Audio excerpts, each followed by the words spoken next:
సగ్గుబియ్యంతో వడల్ని క్రిస్పీగా చాలా టేస్టీగా ఉండేలాగా ఎలా తయారు చేసుకోవాలో నేను ఈ వీడియోలో చేసి చూపిస్తానండి. హలో ఫ్రెండ్స్, నా పేరు Shravani. Welcome to Siri foods.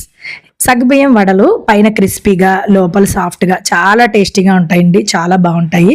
North side వాళ్ళు ఎక్కువగా ఉపవాసాలు ఉన్నప్పుడు ఈ రెసిపీని తినడానికి ఇష్టపడుతూ ఉంటారు.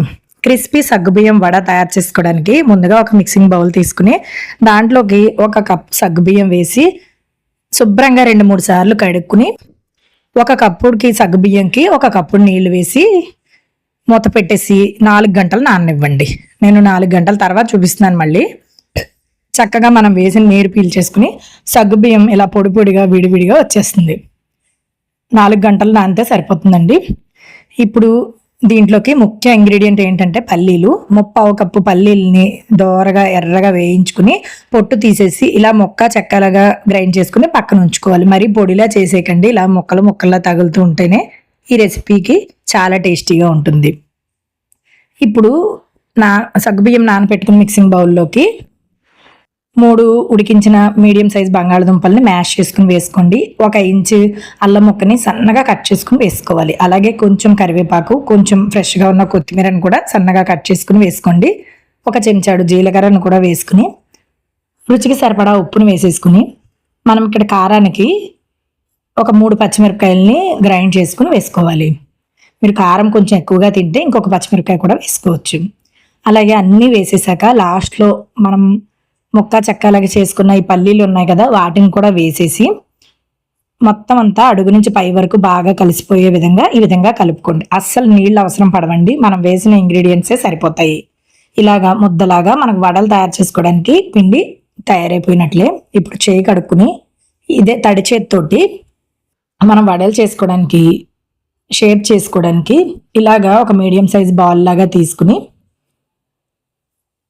మరొక అరచేతిలో పెట్టి ఇలా ఇక్కడ చూపించిన విధంగా నొక్కితే చక్కగా వడ వచ్చేస్తుందండి షేప్లోకి. చుట్టూరా సమానంగా ఉండేలా సర్దేసుకుంటే మనకి సగ్గుబియ్యం వడ వేయించుకోవడానికి రెడీగా ఉంటుంది. ఇవే వడల్ని మనం ఒక వాయి వేయించుకోవడానికి సరిపడా చేసేసుకుని ఒక ప్లేట్లోకి ఉంచుకుంటే మనకి వేయించుకోవడానికి మూకుట్లో వేసుకోవడానికి ఈజీగా ఉంటుందండి. చక్కగా అలాగే మనం మనం తయారు చేసుకున్న మిశ్రమం అంతటితోటి కూడా వడలు చేసేసుకుని పక్కన పెట్టేసుకోండి. ఇలా చేసే క్రమంలో మీకు మధ్యలో చేతికి ముద్దలాగా బంగాళదుంప ముద్ద అంతా అంటుకుపోతూ ఉంటుంది కదా, ఒక్కసారి చేయి కడుక్కుని ఆ తడి చేత్తో చేసుకోండి. ఇప్పుడు వడలు రెడీ అయిపోయాయి కదండి. ఒక వాయి వేయించి చూద్దాం. ఇక్కడ వేయించుకునేటప్పుడు కూడా కొన్ని జాగ్రత్తలు తీసుకోవాలండి. బాగా వేడిగా ఉన్న నూనెలోకి మనము ఈ వడని ఒకటి వేసాక ఒక 10 సెకండ్లు అది వేగిన తర్వాత రెండోది వేసుకోవాలి. మనం వెంటనే వేసేస్తే గనక ఇవి ఒకదానికొకటి అతుక్కుపోతూ ఉంటాయండి. సగ్గుబియ్యం కదా, ఒక వడ వేసిన తర్వాత అది ఒక 10 సెకండ్లు వేగిన తర్వాత అప్పుడు వేసుకోవాలి. ఒక వాయకి ఒక 4 వడల కంటే మించి వేయకండి. వెంటనే కదిపేయకుండా కొంచెం వేగి బబుల్స్ తగ్గి మనకి ఇలా వేగినట్లుగా కనిపిస్తుంది. అప్పుడు వెనక్కి టర్న్ చేసుకోండి. మీకు ఇంకా చెప్పాలంటే ఇది ఫస్ట్ టైం చేసుకునే వాళ్ళు కనుక వేయించుకునేటప్పుడు ఇలా లోతుగా ఉన్న మూకుడు కాకుండా కొంచెం వెడల్పుగా ఉన్న మూకుళ్ళు ఉంటాయి కదా, ఆ మూకుడులో వేసుకుంటే ఇవి ఒకదానికొకటి టచ్ అవ్వకుండా కొంచెం దూరంగా వేయించుకోవడానికి బాగుంటుంది. పైనంతా కూడా క్రిస్పీగా వేగిపోయాయి అనుకోండి, అస్సలు ఏమీ అతుక్కోవు. ఒకవేళ కొంచెం అతుక్కున్నా బాగా వేగిపోయిన తర్వాత వాటంతటవే విడిపోతాయి. ఇప్పుడు మనం అటు ఇటు టర్న్ చేసుకుంటూ క్రిస్పీగా గోల్డెన్ కలర్లోకి వచ్చేంత వరకు వేయించుకుని తీసుకుంటే మనకి క్రిస్పీ గోల్డెన్ కలర్లో ఉన్న టేస్టీగా ఉన్న సగ్గుబియ్యం వడ తయారైపోయిందండి. ఇంతేనండి, చాలా సింపుల్.